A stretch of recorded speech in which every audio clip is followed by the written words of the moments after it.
تورات کے اندر انہوں نے آپ کی ساری خبریں پڑھ لی ہیں، ایک ایک نشانی جانتے ہیں۔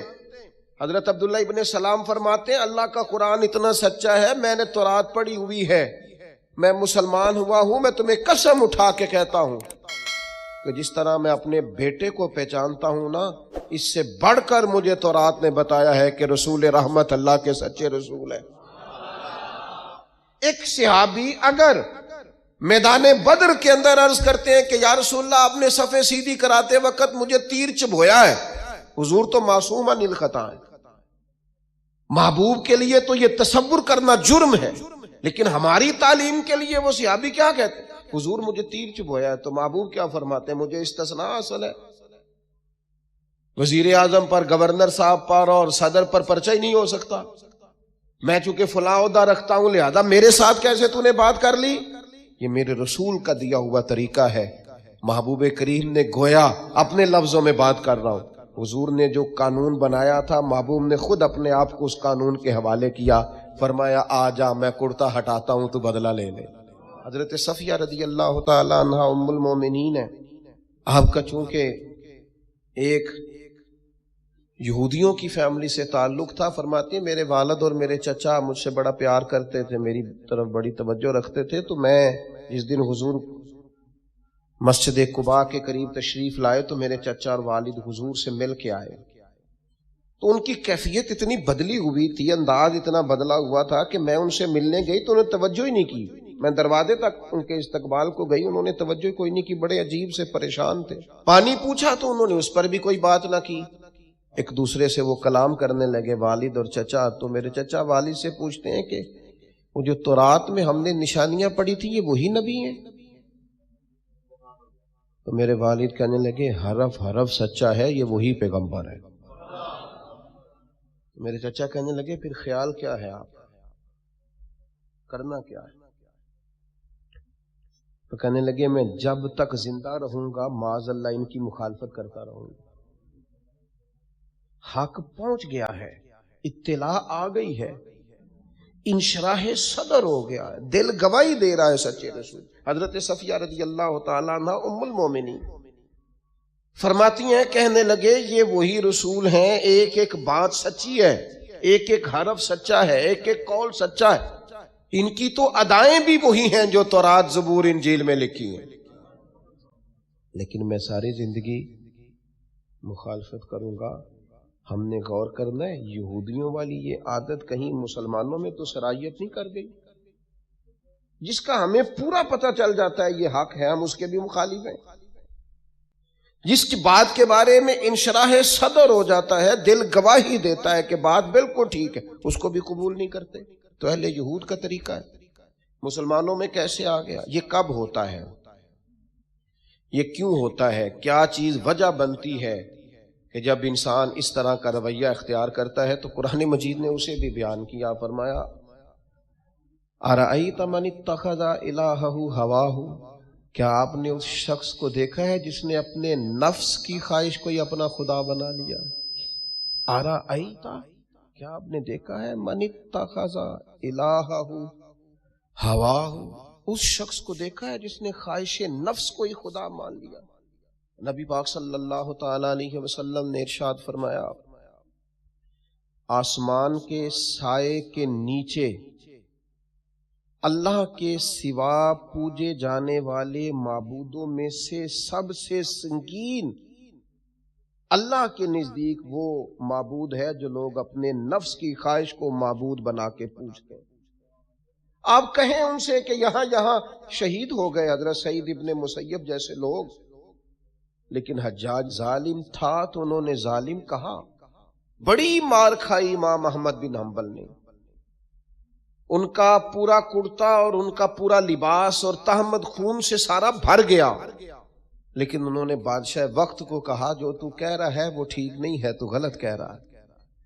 جنازے نکلے علماء اور محدثین کے جیلوں سے، لیکن انہوں نے کہا حق حق ہی ہوتا ہے، خیر خیر ہی ہوتی ہے، ہم بات ہی نہیں کرتے، ہم اپنوں کو منع ہی نہیں کرتے، ہم لاڈ میں پیار میں محبت میں تباہی کرتے جاتے ہیں اپنوں کی۔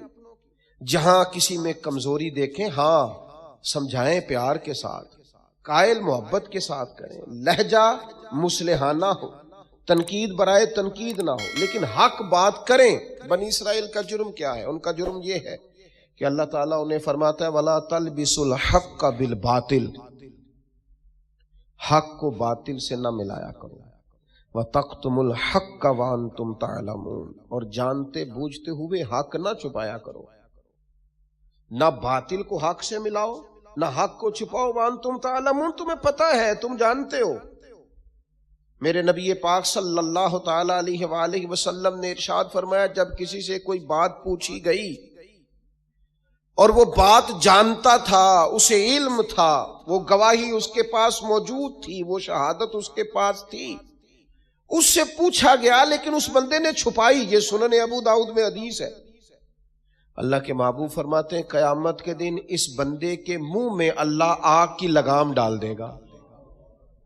لو اب تیرے منہ میں لگام ڈال دی اور وہ بھی آگ کی، اب نہ بولنا، کیونکہ جب حق بولنے کا ٹائم تھا تب تو نہیں بولا، جب تیری ضرورت تھی، جب تیرے کہنے سے مظلوم بچ سکتے تھے، جب تیرے بات کرنے سے ظالم پکڑے جا سکتے تھے، جب تیرے دو جملے کہنے سے کسی شخص کی زندگی بھر کی جمع پونجی بچ سکتی تھی، تو بولا نہیں، تو آج تو میدان محشر میں آیا ہے۔ تو میرے محبوب کہتے ہیں، حضور فرماتے ہیں رب اس کے منہ میں آگ کی لگام ڈالے گا۔ اقبال کہنے لگے اپنے بھی خفا مجھ سے ہے اور بیگانے بھی ناخوش، کیوں؟ میں کہتا ہوں وہی بات سمجھتا ہوں جسے حق۔ یہ میری مجبوری ہے کہ میں نے ہمیشہ حق کہا ہے، تو اپنے بھی خفا مجھ سے ہے اور بیگانے بھی ناخوش۔ سب جگہ پہ میں ملامتی ہوں، ہر شخص میرے بارے میں رائے دیتا ہے کہ بڑا سخت گیر آدمی ہے، بڑے مزاج کے اندر شدت پائی جاتی ہے، کیوں؟ کہ کہتا ہوں وہی بات سمجھتا ہوں جسے حق۔ گروپ بنے ہوئے ہیں، گروہ بندیاں ہو گئیں، کلمہ حق کہیں۔ یہودیوں نے جرم کیا کیا تھا؟ انہیں پتا تھا کہ نبی پاک اللہ کے رسول ہیں، اور کتنا پتا تھا؟ اللہ قرآن مجید میں ارشاد فرماتے ہیں یعرفونہ کما یعرفون ابناءہم، محبوب یہ آپ کو اس طرح جانتے ہیں جس طرح بندہ اپنے بیٹے کو پہچانتا ہے۔ یہ جو اہل کتاب ہے نا، یعرفونہ کما یعرفون ابناءہم، آپ کو اس طرح پہچانتے ہیں جس طرح بیٹوں کو پہچانتے ہیں۔ تو رات کے اندر انہوں نے آپ کی ساری خبریں پڑھ لی ہیں، ایک ایک نشانی جانتے ہیں۔ حضرت عبداللہ ابن سلام فرماتے ہیں اللہ کا قرآن اتنا سچا ہے، میں نے تورات پڑھی ہوئی ہے، میں مسلمان ہوا ہوں، میں تمہیں قسم اٹھا کے کہتا ہوں کہ جس طرح میں اپنے بیٹے کو پہچانتا ہوں نا، اس سے بڑھ کر مجھے تورات نے بتایا ہے کہ رسول رحمت اللہ کے سچے رسول ہیں۔ لیکن نہیں ماننا تو نہیں ماننا، اڑ جانا ہے تو اڑ جانا ہے۔ گروہ پرست ہو جاتے ہیں لوگ، حق پرست نہیں ہوتے، پارٹی کو سپورٹ کرتے ہیں، حق کو سپورٹ نہیں کرتے، اپنے گروپ کے حمایتی ہیں، حق کے حمایتی، برادری کے حمایتی ہیں، پر حق کے حمایتی نہیں ہیں۔ خدا را ساری زندگی اپنی شخصیت کو اور اپنے کردار کے حسن کو چھپا کر نہ گزار دیں۔ ساری زندگی جو آپ کے اندر ایک مومن بیٹھا ہے، اس مومن کو صلح کے وقت کیوں گزارتے ہو؟ وہ اندر جو نبی پاک کا غلام بیٹھا ہے، جس نے اپنے کریم سے سیکھا ہے کہ سارا زمانہ بھی مخالف ہو تو بات وہی کرنی ہے جو حق اور سچ ہے، اس مومن کو کیوں سلاتے ہو؟ اسے تھپکی کیوں دیتے ہو؟ خدا کے بندے اپنے آپ پر فیصلے نہ کرو، اپنے آپ کو قانون کے حوالے کرو، پروٹوکول سے نکل آؤ۔ میں اور آپ اس رسول کے ماننے والے ہیں جس کریم محبوب نے وصال ظاہری سے پہلے منبر پر بیٹھ کر صحابہ سے کہا تھا میرا ارادہ ہو گیا ہے لوٹ جانے کا، میری طرف سے کسی کو تکلیف پہنچی ہو تو میں حاضر ہوں۔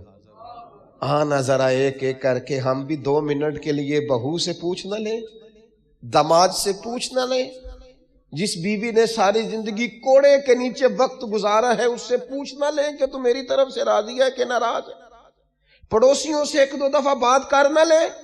ایک صحابی اگر میدان بدر کے اندر عرض کرتے ہیں کہ یا رسول اللہ آپ نے صفیں سیدھی کراتے وقت مجھے تیر چبھویا ہے، حضور تو معصوم عن الخطا ہے، محبوب کے لیے تو یہ تصور کرنا جرم ہے، لیکن ہماری تعلیم کے لیے وہ صحابی کیا کہتے ہیں؟ حضور مجھے تیر چبھویا ہے، تو محبوب کیا فرماتے ہیں؟ مجھے استثناء حاصل ہے، وزیر اعظم پر، گورنر صاحب پر اور صدر پر پرچہ ہی نہیں ہو سکتا، میں چونکہ فلاں عہدہ رکھتا ہوں لہذا میرے ساتھ کیسے تو نے بات کر لی؟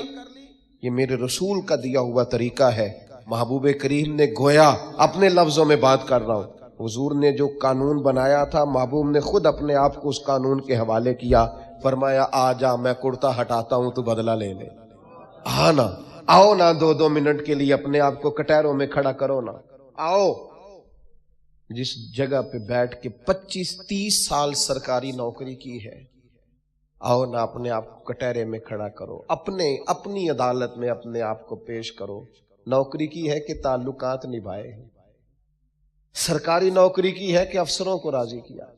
آؤ نا جن کو منصب ملے ہیں، منصب جن کو عہدے ملے ہیں، جن کو بڑا کچھ ملا ہے، وہ تھوڑی دیر کے لیے آئے نا اپنے آپ کو کٹہروں میں کھڑا کریں۔ وہ پیر صاحب، وہ مولوی صاحب جن کے لوگوں نے ہاتھ بھی چومے اور ان کے پیروں میں نذرانے بھی ڈالے، اور گھنٹوں لوگوں نے سڑکوں پہ پھول لے کے جن کا استقبال بھی کیا، اور جن کے بچوں کو بھی لوگوں نے سلوٹ کیا کہ یہ شیخ کی اولاد ہے، وہ آئے نا کبھی کٹہرے میں کھڑے ہو کے بتائیں نا جس دین نے انہیں اتنا دیا ہے انہوں نے اس دین کو کیا دیا ہے۔ وہ اپنی عدالت میں خود پیش ہوں، وہ بتائیں کہ تم بتاؤ نا، تمہارے ارد گرد والے بہت سارے لوگ وہ بھی ہیں جو چھابڑی لے کے سودا بیچنے جاتے ہیں، تمہارے ساتھ اٹھنے بیٹھنے والے وہ بھی ہیں جو 30-40 ہزار کی نوکری کرتے ہیں، خس خس جنہ قدر نہ میرا تے صاحب نو وڈیاں، میں تے گلیاں دا روڑا کوڑا تے محل چڑھایا سائیاں، تو دے نہ جواب دے، حق بات کی ضرورت ہی نہیں، مزاج ہی نہیں، طے کر لیا ہے کہ حق نہیں کہنا، صرف گروپ بندی کرنی ہے، صرف مزاج یہ بنا لیا ہے کہ میں کسی کو ناراض نہیں کرنا چاہتا، ہو جائے ساری دنیا ناراض ہوتی ہے، بس یہ سوچ کے رات سو جانا سارے ناراض ہو جائیں تو کام چل جائے گا، کہیں اللہ رسول نہ ناراض ہو جائے، یہ سوچ کے سویا کرو۔ ہمارا رب کہتا ہے انہوں نے اللہ کے مقابلے میں معبود بنا لیا، کس کو؟ نفس کی خواہش کو۔ ایک طرف اللہ کا حکم ہے، ایک طرف نفس کی خواہش ہے، چلتے کس طرف ہیں؟ رب کہتا ہے انہوں نے نفس کی خواہش کو اپنا معبود بنا لیا، اللہ کا حکم نہیں مانتے۔ میں آپ سے ایک بات پوچھتا ہوں، جنازے کو بھی نماز ہی کہتے ہو نا؟ اس کا پورا نام کیا ہے؟ وہ بھی نماز ہے، اور فجر والی بھی نماز ہے۔ کتنا دوڑ رہا ہے بندہ، محلے کا ایک علاقے کا ایک بااثر آدمی انتقال کر گیا، دوڑ رہا ہے، چھٹی لی ہے، بھاگا آیا ہے، جلدی سے وضو کیا، جنازہ پڑھنا ہے، لمبا چوڑا رش ہو گیا، صفیں گنی نہیں جا رہی، سر گنے نہیں جا رہے، یہ کس لیے آئے؟ کہتے ہیں نماز پڑھنے ہیں جنازے کی۔ اگر تو آئے ہو نماز پڑھنے تو فجر بھی نماز ہی ہے، ظہر بھی نماز ہے، عصر بھی نماز ہے، مغرب عشاء بھی۔ اگر تو نماز پڑھنے آئے ہو تو بتاؤ یہ والی چھٹی تم نے 5 نمازوں میں کیوں نہیں دی؟ اگر تو آئے ہو نماز پڑھنے تو پھر بتلاؤ یہ والا اہتمام فجر میں کیوں نہیں ہوا؟ یہ تم نماز پڑھنے نہیں آئے، یہ ہم اللہ کے حضور حاضری دینے نہیں آئے، یہ وہ جو سیاسی رکھ رکھاؤ ہے، یہ جو ذاتی یہ نفس کی عبادت ہے، یہ اللہ کی عبادت نہیں ہے، یہ خواہش نفس کی تکمیل ہے۔ یہ رب کی عبادت، یہ تو اپنے خواہش کے پیچھے دوڑے آئے ہو، یہ بتلاؤ نا۔ وہ ایک شاعر تھے، انہوں نے بات تو بڑی غلط کی، لیکن چلو بعض اوقات نصیحت کے لیے کچھ باتوں کو دہرا دینا چاہیے۔ پاکستان کے ایک معروف شاعر، ان سے کسی نے کہا کہ آپ مسلمان ہیں؟ کہنے لگا آدھا مسلمان ہوں آدھا کافر ہوں۔ کس طرح؟ کہنے لگا اسلام کے اندر خنزیر بھی حرام ہے اور شراب بھی حرام ہے، لیکن میں خنزیر نہیں کھاتا، شراب پی لیتا ہوں، معاذ اللہ ثم معاذ۔ کہنے لگا خنزیر سے مجھے نفرت ہے، شراب میں چھپ کے کہیں کونے میں جا کے پیتا ہوں، تو آدھا مسلمان ہوا نا۔ کہ اگر تو میں دین کا حکم سمجھ کے نفرت کروں تو پھر جتنی خنزیر سے کروں اتنی شراب سے بھی کروں۔ تو کسی نے اس پر تنقید کرنی چاہی تو اس نے کہا ٹھہر جا ذرا سن، جس طرح شراب حرام ہے، جس طرح